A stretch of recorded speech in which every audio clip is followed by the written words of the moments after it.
And go. Good day, ladies and gentlemen. We are the researchers of Quezon Province 4th District Post-COVID Travel and Tourism, its opportunities and challenges. The authors of this research study are Mr. John Gio Capili, Mr. Albashir Sakilan, Mr. Mark Dian Masaga, Mr. John Nomar Palad, and yours truly, Ms. Shanaya Obien. So why are we conducting this research? First is to find out and determine what would be the future of tourism and the hospitality industry in Quezon Province 4th District after conquering the pandemic outbreak. Second is to address all the major challenges that the travel and tourism face amidst the COVID-19 pandemic. Third is to figure out the opportunities brought by COVID-19 pandemic. And fourth is because it is timely and relevant, especially to those who are engaged in tourism industry. Let us now proceed to the chapter 1 introduction. The tourism industry is one of the sectors that were greatly affected by COVID-19 pandemic. The outbreak of pandemic disease led to rapid shutdowns in cities and states across the country, which greatly affected the hospitality industry. This pandemic showed the rapid negative impact on the country's tourism and hotel industry. The COVID-19 pandemic has increased cancellations of hotels and travel bookings, resulted in revenue loss and unemployment situations, resulting loss of substantial revenue to the government and increasing incidence of poverty, among others. The review recommends the provision of alternative service and diversification of service and product and compensation to service operators in the sector to return back to normal operations. So the outbreak of COVID-19 has posed critical health challenges worldwide. The pandemic is one of the most highly contagious outbreaks in recent human history, with more than 46 million and 1.2 million deaths as on 31st of October 2020. Given the high speed of transmission of the novel coronavirus, governments worldwide had no other option but to impose lockdowns. And now let us move to our background of the study.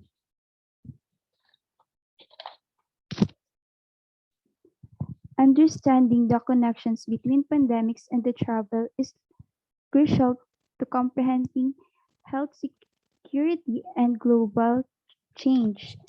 Although tourism research has generated at least a superficial understanding of the potential systematic implications of global climate change, the same appreciation of the systematic implications of pandemics has not been achieved. Studies tend to concentrate on particular nation impacts rather than system-level difficulties and vulnerabilities. The SARS, Ebola, Marburg, hantavirus, Zika, and avian influenza outbreaks are all the result of human influences on ecosystem and biodiversity. High-risk areas for the emergence and spread of infectious disease are where wild disease reservoir, agricultural practices that increase contact between wildlife and livestock. So these are the timeline of the outbreaks occurred before the novel coronavirus or the COVID-19 pandemic. The Spanish flu or influenza of 1918, the 1957 Asian flu H2N2, and the 1968 Hong Kong flu, the SARS in 2002, bird flu in 2009, MERS in 2012, and Ebola in 2013 to 2014 were the first four pandemics in the 21st century. The WHO declared the SARS outbreak in 2003 to be epidemic, with the majority of cases occurring in China and Hong Kong, as well as the clusters of cases in Taiwan and Canada. The 2009 swine flu pandemic was declared. However, it was a relatively weak outbreak. At the time of COVID-19's outbreak, two other pandemics were ongoing. The first is MERS, an extremely fatal coronavirus-caused viral respiratory disease originally found in Egypt in 2012, and the second is Ebola, which has an average fatality rate of around 50% across the several waves of the disease. And now let us move to the statement of the problem to be discussed by Mr. Gio Capili. Statement of the problem. The objective of this research is to find out and determine what would be the future of tourism and hospitality industry in Quezon Province Port District after conquering the pandemic outbreak. The research wants to determine what would be the possible happenings and innovation that will be applying in the industry and the new protocols that should be followed. This study will be able to help the hospitality management students to widen their knowledge on how to handle the guests on post-COVID and help them understand the changes in the industry. Next is entrepreneurs to help them increase the income of their establishment such as hotel, restaurants, airlines to give them ideas about the new protocols.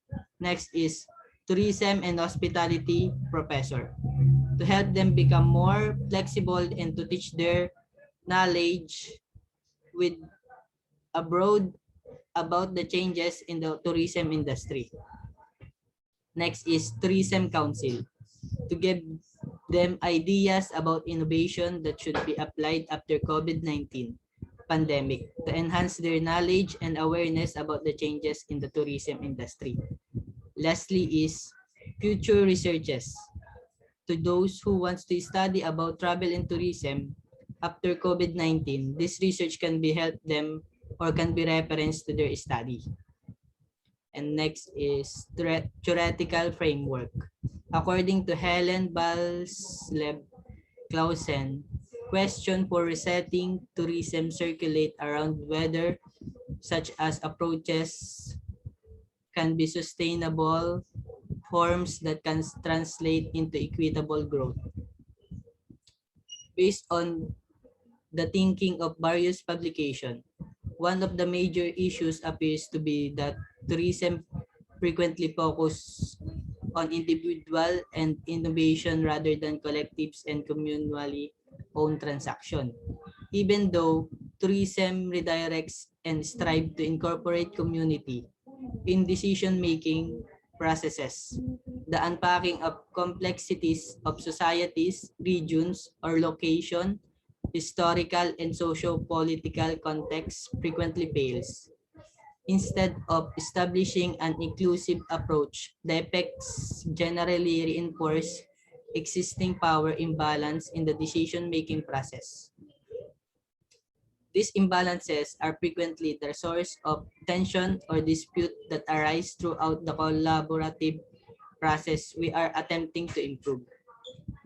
The second is, according to Tomasini and Cabagnaro, the relational nature of tourism space is similarly exposed, where an industrial structure of tourism activities generates a symbolic wall between local residents and city tourists, function which Lapointe described as paradoxical double alterity. Both views are that a reorientation of tourism business toward local needs may be more long-term than a superficial response to the issue. While the special issue focus on the local scale is vital for considering tourism future, Hall, Scott, and Gosling warn against a selfish nationalism as a threat to global sustainability, emphasizing the relevance of scale in our assessment. The next topic is definition of terms discussed by Al-Bashir. Definition of terms. Outbreak. Outbreak is a sudden rise in the incidence of a disease. Substantial revenue. large in size, value, or importance. Diversification, a risk reduction strategy that involves adding product, services, location, customers, and markets to your company's portfolio. Havoc, wide and general destruction, labor-intensive sectors refers to a process or industry that requires a large amount of labor to produce its good or services. Practitioners, a person actively engaged in an art, discipline, or profession, especially medicine. Entrepreneur, a person who organizes and operates a business or businesses taking on greater than normal financial risk in order to do so. Challenges, the situation of being faced with something that needs great mental or physical effort in order to be done successfully and therefore test a person's ability. Okay, let's proceed to chapter 3, methodology. Research method. The researchers use the best, appropriate, effective, and efficient design to attain the goal of the study. The method used to gather information and data for intention of knowing the challenges and opportunities facing the travel and tourism industry.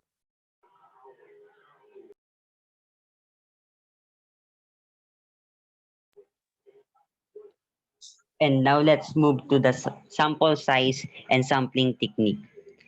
Systematic sampling was used by the researcher for selecting the participants in this study.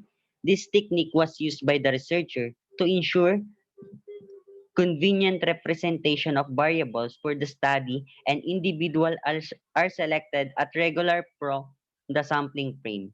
The stratification was based on the 4th District Quezon Province, included the 10 municipalities of Quezon, which one respondent in every selected municipalities. Next is the respondents. The target population of this research defined to include the tourism professionals from Quezon Province, 4th District, regarding the challenges and opportunities facing the travel and tourism industry. The researchers have 10 respondents in selected municipalities in 4th District, included the municipalities of Alabat, Atemonan, Calawag, Guinyangan, Gumaca, Lopez, Perez, Plaredel, Quezon, and Tagkawayan. And next is the research instrument. These are the measurement tools used to gather data on the subject of interest from this disquisition subject. There are two types of component and research instrument. First is the questionnaire, which will be answered by the respondents. And next is the interview, which aim to identify participants' emotions, feeling, experiences, and opinion regarding in particular research topic.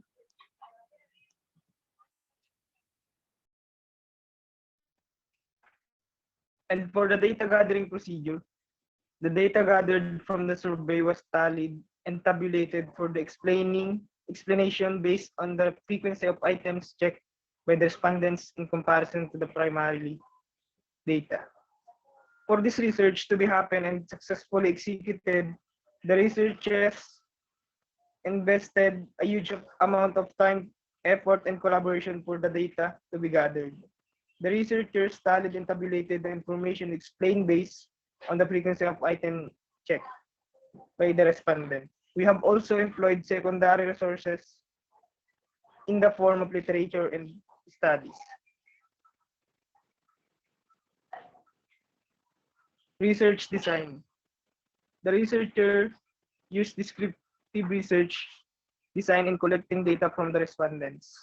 The design is preferred because it is concerned with answering questions such as how, what, which, who, and how much.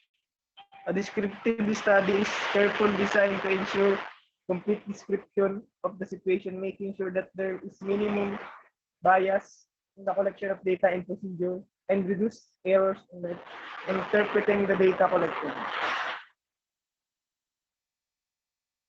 Statistical analysis. Frequency and percentage distribution were used to categorize the respondents according to their demographic characteristics, such as gender, age, religion, educational attainment, civil status, occupation, and etc. The research used Likert scale to assume that the strength intensity of an attitude is linear. Thank you. That'll be all for our research title defense. Thank you so much for listening. Thank you. And